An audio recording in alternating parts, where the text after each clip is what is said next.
Related news following Sunday's apparent assassination attempt on Trump, the White House has condemned billionaire Elon Musk for his tweet about how no one is trying to assassinate Vice President Kamala Harris and President Joe Biden. Now, Musk deleted the post, saying it was meant to be a joke. NDTV's Vishal Vivek has those details. The White House has criticized Elon Musk's now deleted post that questioned why former President Donald Trump has recently faced 2 assassination attempts, while President Joe Biden and Vice President Kamala Harris have not. The White House has said that the violence should never be encouraged or joked about and labeled the post as irresponsible. Musk's X post came just hours after the suspected attempted assassination of Trump on Sunday at his golf course in Florida. Musk has tried to clarify by posting on X later that he was just making a point about no one even trying to assassinate the leaders.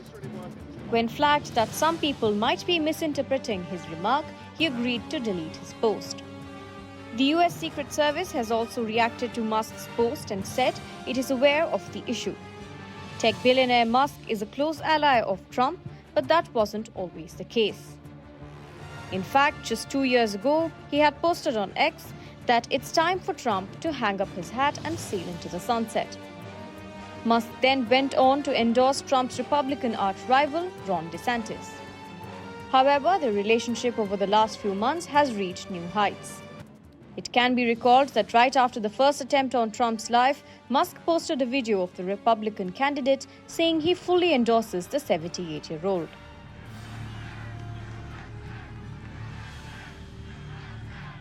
There could be other reasons for Musk gravitating towards Trump. Under the Biden administration, his companies faced a number of federal investigations over employment practices, his takeover of Twitter and claims about Tesla autopilot feature as well. While the Trump-Musk match seems to have been in the making for a while, how much that actually benefits the presidential candidate remains to be seen, as the tech mogul seems to go overboard frequently. Vishal Vivek reports for NDTV World. Bureau Report. Let's take a closer look at all that we've heard. We are joined by political analyst and former Capitol Hill Communications Director Jayden Horn. He is a registered Republican, and also Rohini Dey, founder of Let's Talk Women and Vermillion, and who recently spoke at the Democratic Convention. Thank you very much for joining us. Jayden, I'm going to start with you. The 2 assassination attempts on Trump are alarming, totally unacceptable. Immediately after the first shooting, if you remember, Trump called for unity, telling people not to point blame across the aisle. A very measured tone, but not so now. What do you make of Trump and J.D. Vance's comments this time around, blaming Harris and Biden for what happened? Well, we can play a game of whataboutism, so I'm just going to make this point. If Donald Trump's rhetoric led to January 6th in the minds of the media and Democrats, certainly the incredibly incendiary and violent rhetoric that has come from Democratic elected officials, of which there is a long list, bears some responsibility. I think Trump was magnanimous after the first time. After the second time, I would say I think any of us would be incensed that there is no call, that political violence in general should be dismissed, but specifically telling people to stand down, shooting the candidate of the Republican Party. That is really what Democrats and our elected officials should be doing at this point, given the grave danger it poses to our electoral process and to faith in our free and fair elections.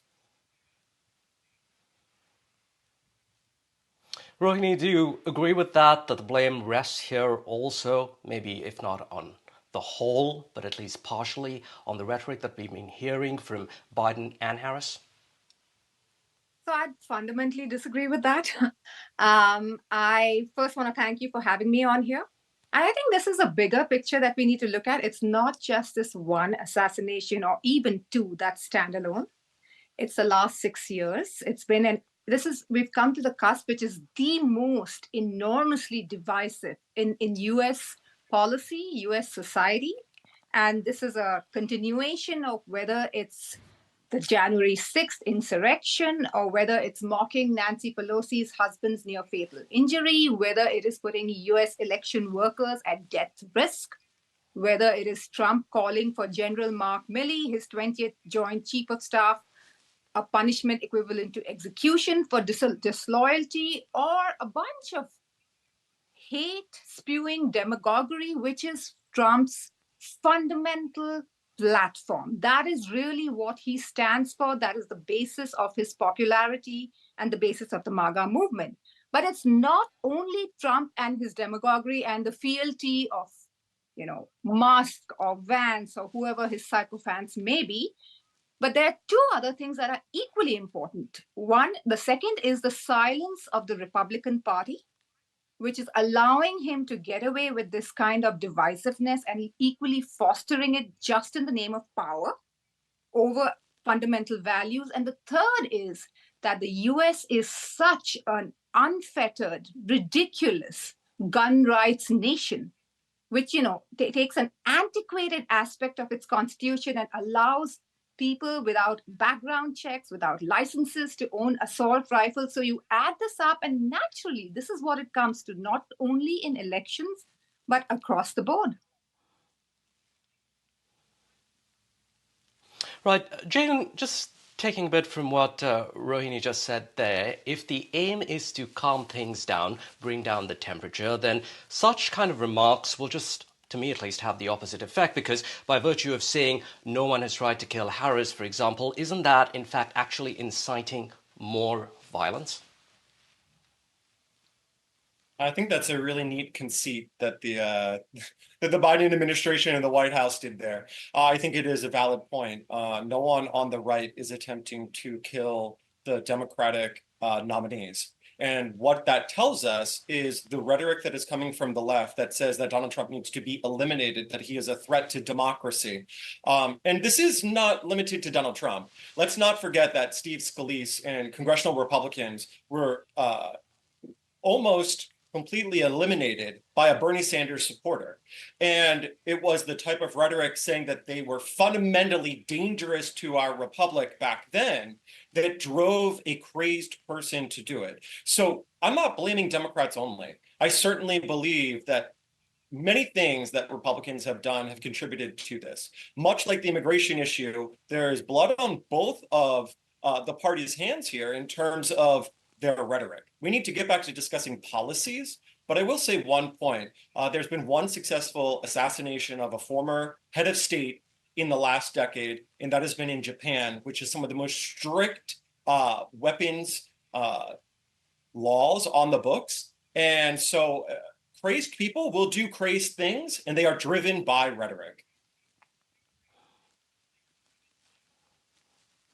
Yes, indeed. This does bring up about questions about gun control here in the United States. But Jaden, before I go to Rohini, I just want to ask you, get your reaction on what Elon Musk said. Do you think that, in your opinion, he crossed the line this time around? I think Elon Musk typically crosses the line, and he at least deletes his posts and realizes maybe it wasn't done in good faith. But Elon Musk is a converted Donald Trump supporter. As far as I'm aware, he's not really a member of the Republican Party, or really someone who that we would argue speaks for the president. I think he speaks for himself, his own business interests, and at least how he wants to see the United States be policy-wise. Rohini, what do we make of the Secret Service handling of the situation? The acting service director, he said that whatever his agency did was effective. He also went on to point out that Trump's visit to the golf course was unplanned, potentially implying that his agents had to basically figure it out on the fly. In your opinion, how do you think the Secret Service managed it all? I would love to talk to that, and I'll come back to it. I just want to complete the point that you'd raised earlier about Elon Musk. I think that he's taken a book literally from the Vance Trump playbook. if they can go around spreading lies and hate speech about Springfield, that's just one latest example with 33 bomb threats, schools, colleges, hospitals closed. Or if they can tweet that Trump and Harris, Trump and sorry, if they can, sorry, by they I mean Vance and Trump, if they can tweet that Harris and Biden are the enemy from within, or that Mike Pence needs to be hung, or that General Milley should be executed, that's the kind of thing that is setting the tone for Musk and other Republican leaders who play this by the same playbook. On the Secret Service, it's an interesting point. You know, this is a group of 3,000 incredibly trained, very qualified agents, but they are tasked with taking care of every former president, candidate, and the current president. So they are stretched. And given this political climate, I'm sure they're going to be stretched even more. And 50 days is going to play out fascinatingly, I think. So I do know they're undergoing reform from top to bottom. They're trying their best to ramp up to cope with this climate, but I don't think we can blame what's going on the Secret Service. It's the environment of political divisiveness that's been caused. That is the dog whistle for the Republican Party and Trump that's causing all of this. Right.